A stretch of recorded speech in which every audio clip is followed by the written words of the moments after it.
guest is Sue Badeau, the mother of 22 children. It's a journey through wilderness, through valleys, through difficult times that we wouldn't trade for a minute. Live your faith and pass it on. Share the gospel clear and strong. Stand for, claim your heritage of truth. Welcome to Heritage of Truth. Today my guest is Sue Badeau. Welcome, Sue. Thank you so much for having me here. I'm excited. Now you have what seems to me a unique life. You are the mother of 22 children. That's right. 22. 22.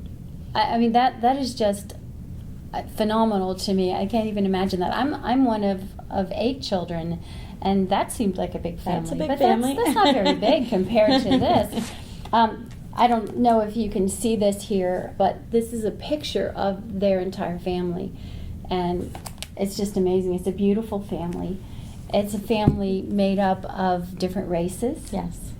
And so some of these children you adopted. How many are adopted? 20 are adopted. 20. We had 2 children born to us and 20 adopted. 20 adopted. Did you set out to have a big family? Or, I mean, how did this all get going? No, we really didn't set out to have a big family. In fact, as you notice on the picture, there's the big one, but the one above it shows my husband and I with 4 children. Mm-hmm. And that was our plan. We thought we were going to have 2 and adopt 2. We knew God wanted us to adopt. We had a heart for that right from the beginning. But we said, well, we'll have 2, we'll adopt 2, that'll be our family. So we thought we were done. And that kind of plays into the title of the book, Are We There Yet? Because God had a way of showing us, no, you're not really done. And it was actually during the process of adopting those first 2, one of whom came from El Salvador and one from India, that we learned a lot, not only about children in those countries, but right here in the United States. Children in our foster care system that didn't have a home, didn't have a family, were going to turn 18 and just be out totally on their own with no family. And so that's where our heart really opened up to those children, and we said we would become foster parents. And as we got into being foster parents, we learned that children don't just need a temporary family. Mm-hmm. They need a place where they can put their roots down, where they can begin to heal from the traumas and hurts that they've had in their earlier life.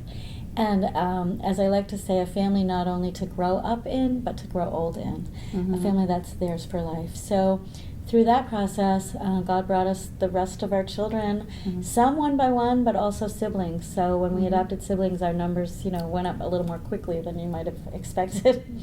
Now, did you ever all live in the house at the same time? Close. All 24 of you? Close, but not quite. We lived in Vermont when we were at New England, Massachusetts and Vermont, when we first got started adopting. And when we reached the point we had 19, for a variety of reasons, we were going to move to Philadelphia. But at that point, our 3 oldest were ready to live their own adult lives. One was getting married, 2 were in college. So they wanted to stay in New England. So they stayed, and we moved to Philadelphia with 16. And then while they were adopted, our final last 3. So we had 19. At 2 different times, we had 19 in the home, but we never had quite all 22. Except at holidays. Oh, every holiday. Holidays, weddings, as you can see from the picture. Sadly, funerals now as well. But yes, there's been plenty of times we've all been together and even slept all under the roof together when they come visit. But as far as living all together, it was 19 was our peak. You mentioned funerals. So you adopted some children that you knew were not going to live a complete life to, a normal life to full adulthood, 60 years old, 80 years old, whatever. You knew, That's right. Yes. You knew that. Yes, we adopted 2 that had actual terminal illness, very rare, called Sanfilippo syndrome. And the life expectancy for that is 9 to 13 years. And one of those 2 children had many other challenges. He had been abused, he had been neglected, he had been lead poisoned, and he did in fact pass away during that estimated span. He was 11 when he passed away. The other child that we adopted with that same disease didn't have all those other complications. And he lived 13, and then it was 14, and he just kept going. And he's such a delightful child. He did end up passing away at 24, but we had all that extra time with him, which was such a blessing.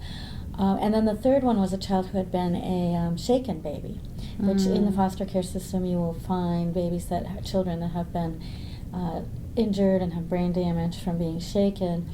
And they generally don't have a full lifespan either because the brain damage from the shaking can affect their other systems. So Dylan, that child, also lived to be 24, and then he passed away. That must have been really hard for you. The periods of death was very difficult. It doesn't get easier because you've done it more than once. It doesn't get easier because you knew going in that it might happen. You go through the full valley of grief. And we went through it with all of our children, so we had to shepherd them through that valley of grief as well as our own. But it was definitely so worth it. I mean, these children, my shorthand answer when someone asks me, why would you adopt a child you know is going to die? I say, they teach us more than you can imagine about how to live.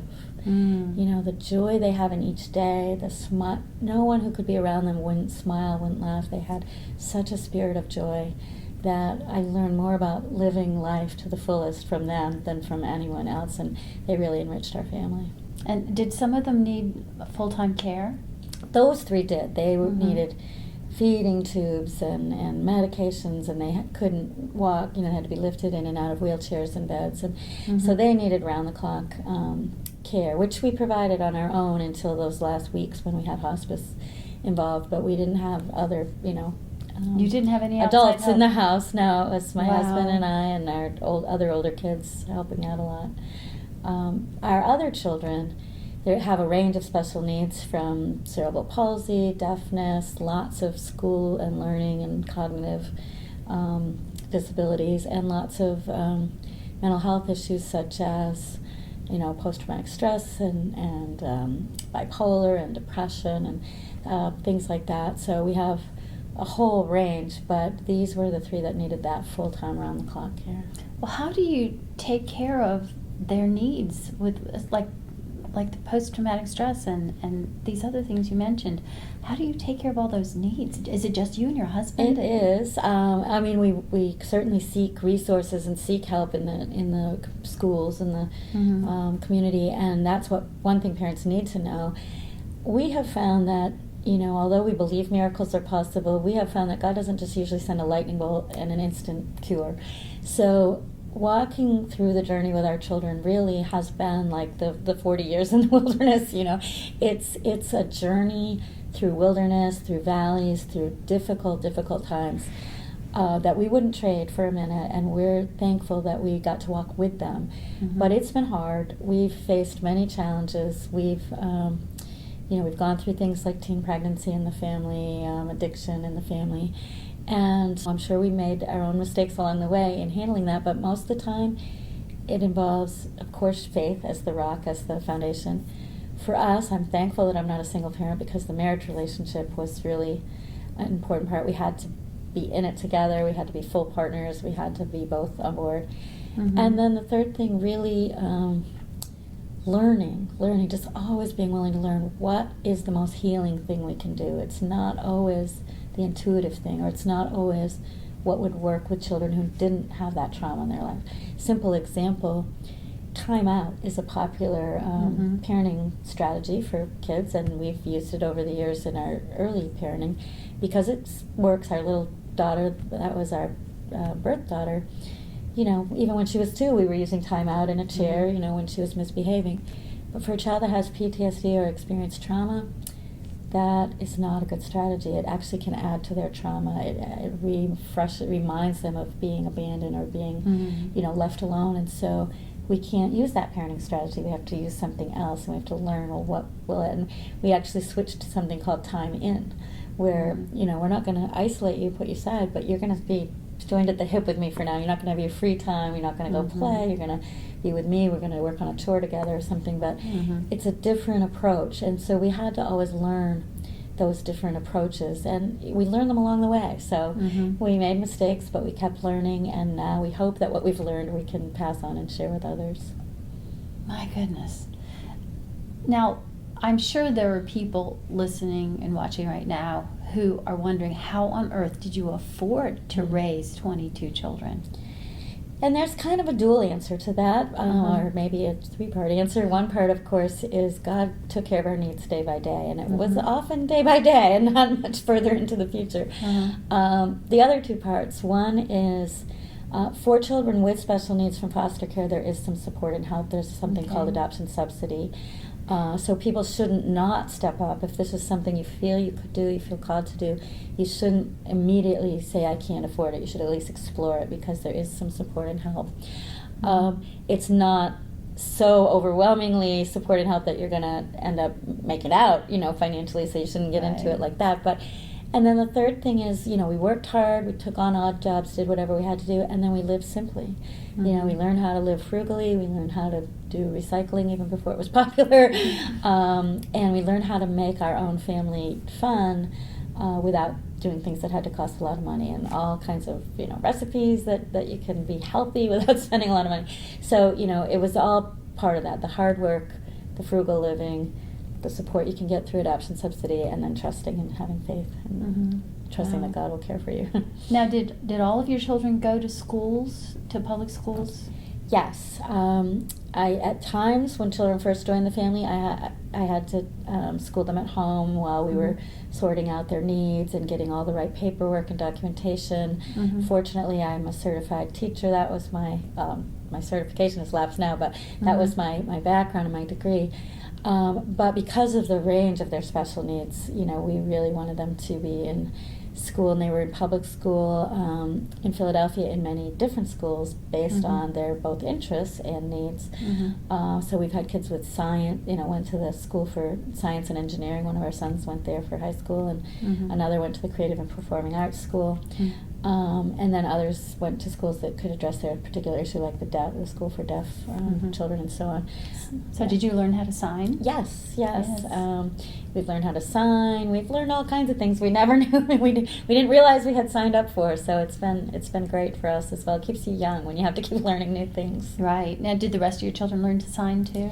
Yes. Now our son we had two sons that were deaf. One is the one that passed away, and then our other son that's deaf, that's still very vibrant and a wonderful young man, has other cognitive disabilities too. So even his own signing is more primitive than, say, a fluent signer that you would meet as an adult. So our family signs at his level. So if we run into Marlee Matlin, the actress that signs, we're not going to probably keep up with her, but we keep up with our son. Okay. Well, that makes sense. Well, you you have been used as an expert in some ways. Can you explain that to us? Sure. So when my husband and I started out our career path, we wanted to work together. So we owned a bookstore, actually a Christian bookstore, Logos, in Massachusetts, and that was going to be our career. But as we started becoming foster parents and adopting children, as I was learning, I would be called upon to teach classes for foster parents. So I started moving in that direction in terms of my career. And now for over 30 years have had a career in that field of child welfare and all kinds of children's special needs issues, child health, child mental health. So I have helped write legislation related to the needs of children in foster care. I've helped coordinate public awareness events, and then a lot of what I do is teaching. So I've written teaching materials, and I go out and I give talks, training talks and teaching seminars for both the foster and adoptive parents themselves, as well as for social workers, judges, lawyers, nurses, teachers, counselors, pastors who work with those families. Okay. Well, speaking of pastors, what can churches do? I mean, we've got loads of children out there in the foster care system, in orphanages and places like that, even in our own country, who are needing families. And isn't it the church that should be taking care of them? Absolutely. And that was probably the number. We hope our book will be an encouragement to families in the trenches already who have adopted. That's one motivation behind it. But the bigger one was to answer the question you're asking right now. We had wonderful churches, people that loved us and cared about us, but they didn't always know how to support us, and they didn't always know what else they could do to step up. So we really hope that people will hear that message. Churches can do not everyone can adopt 22 children, and we wouldn't expect that. People in the churches can become foster parents. They can adopt one child too. three, but they can also be those that come alongside. They can be those that support the families, either the struggling family who's trying to prevent their child from going into foster care. There's a lot of work our church can do to help keep those families together so that less children will really be in foster care, or to step up and support the families who are foster parents or who are adoptive parents in concrete, real ways. They can help those parents get a break when you're caring for children with special needs. You know, even if it's one child, never mind 22, you need a break from time to time. Yes. And who better to help you with that than people who love you and care about you in the church, if they know how and if they get the information about what they can do. They can make sure your family is really genuinely welcome in church. And not just, of course, everyone's welcome here, but don't send that child to Sunday school because we don't have anyone that can handle that behavior. You know, but maybe you have to make some modifications. Maybe you have to recruit a few more volunteers to help with your Sunday school program or something, so that all the children can truly be welcome. And a third thing is to enhance public awareness. You know, be a hub at your church that can provide seminars or workshops for the community to learn more about the needs of children, so that they can, you know, get more, again, people stepping up to be foster or adoptive parents, or to support those who do. Now, this question, I'm not quite sure how to ask it, but I know that people who have their own children, when they consider adopting, most of the children who are in the system now have problems. Their parents might have been alcoholics or drug addicts. They might have been mistreated. Absolutely. And they might be worried about the influence on their own children. What would you say to that? We hear that all the time. In fact, it's even put more crudely often, like, is it fair to your children that you brought these other children into the home? And I always say it has enriched their life.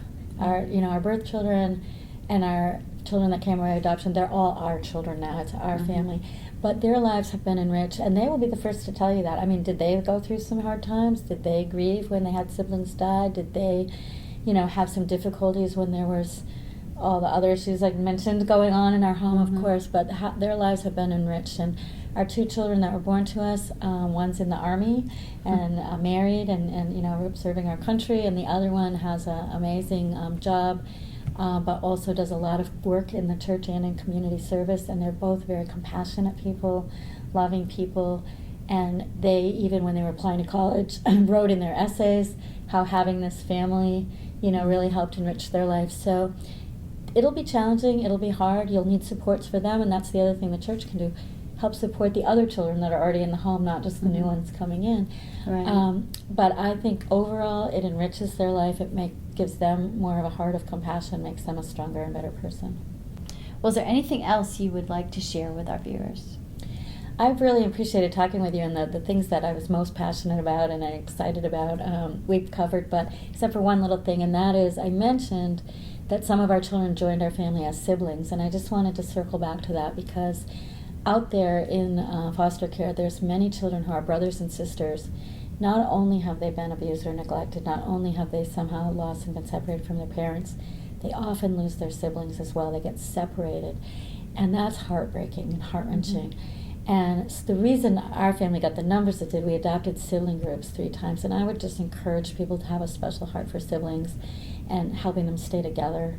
Whether, again, through bringing them into their own home or supporting a family who suddenly adopts 6 like we did. They might need concrete support too, as far as, how do you suddenly have a vehicle big enough or whatever, but it's Put just groceries on the table. Exactly. So it's heart-wrenching to hear about siblings being separated.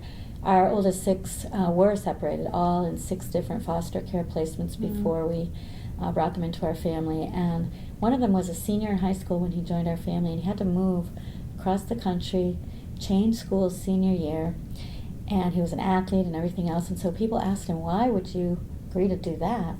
And he said, to be reunited with my siblings, it was worth it. And so I just, we've talked about the church's role helping out. We've talked about going through the valley and working through the hard stuff. Those are important messages.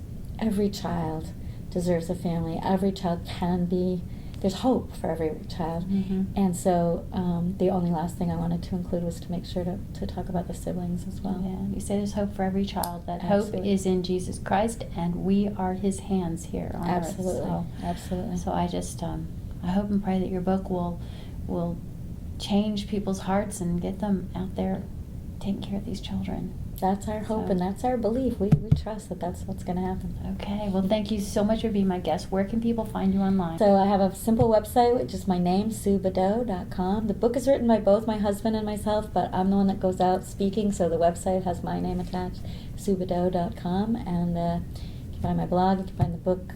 We can answer questions, personal questions that people have if they email us about adoption or foster care, all of that through the website. Great. Thank you so much for everything that you have done to help adoptive children and foster children through the years, for adopting your own children, and for being our guest. Well, thank you so much for having me. This was fun. Stand